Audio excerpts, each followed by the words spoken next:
7 of the most notorious mobsters from Chicago. Before we get started, go beat that like and subscribe button. Thanks. Now keeps your lips sealed. 1. John Papa Johnny Torrio. An opera enthusiast sometimes known as Johnny the Fox, Torrio was the man who brought Capone in from Brooklyn. He was the one who really built the empire Capone and ended up in charge of. He worked hard to keep gangs from fighting.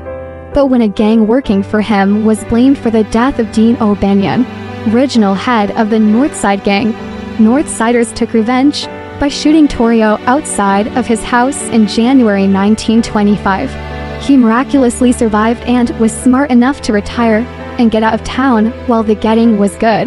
2. Frank the Enforcer Nitti.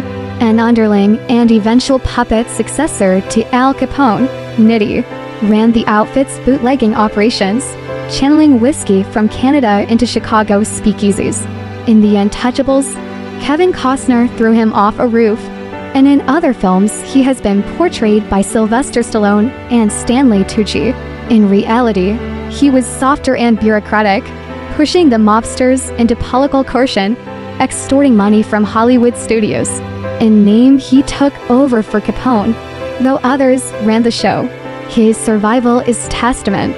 Severe claustrophobia led him to commit suicide in a rail yard rather than face prison. 3. Diamond Joe Esposito. Esposito grew from a Black Hand extortionist and bootlegger in Little Italy to the elected Republican head of the 19th Ward. And people say our politicians today are corrupt. A sort of talent scout for the outfit, Esposito brought Paul Ricca, Frank Nitti, and Jack McGurn into the mob. Not to be confused with a close friend of Elvis Presley with the same name, this Diamond Joe ended up with 5 shotgun shells in him. 4. Vincent the Schemer Drucci. First making the news after taking daring leap over the Michigan Avenue Bridge while it was being raised during a car chase. Drucci was known for coming up with zany schemes such as running for mayor and going to London to steal the crown jewels. His favorite trick was to dress as a priest and mess with people on the street. He was killed by the cops in 1927. 5. Diamond Joe Esposito. Esposito grew from a Black Hand extortionist and bootlegger in Little Italy to the elected Republican head of the 19th Ward. And people say our politicians today are corrupt. A sort of talent scout for the outfit, Esposito brought Paul Ricca, Frank Nitti, and Jack McGurn into the mob. Not to be confused with a close friend of Elvis Presley with the same name, this Diamond Joe ended up with 5 shotgun shells in him. 6. Louis DeGun Autry. Obsessed with the Wild West, Autry never went without a pair of Colt 45 pistols in holsters at his side, hence his nickname. A thug for Dean O'Banion, the temperamental hitman challenged rival gang members to a shootout on State Street and once punched a horse in the face. He pretended to be insane as a defense, but probably was. I mean, look at that hat. It's like being executed by the Arby's logo.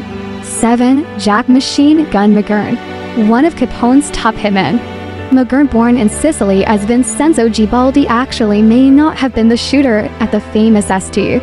Valentine's Day massacre. It's one of those cases where there's a new theory every 6 months, but local gangsters certainly blamed him for it.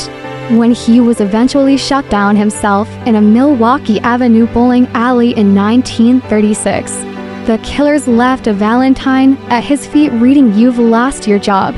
You've lost your dough, your jewels, and car, and handsome house, but things could still be worse. You know at least you haven't lost your trousers." 8. The Jenner Brothers.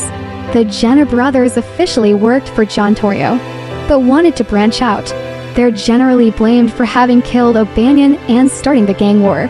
By the time Tony Jenner was shot to death outside of a Grand Avenue grocery store in July 1925, he was so unpopular no one sure which gang killed him. A couple of his brothers had already been killed that year.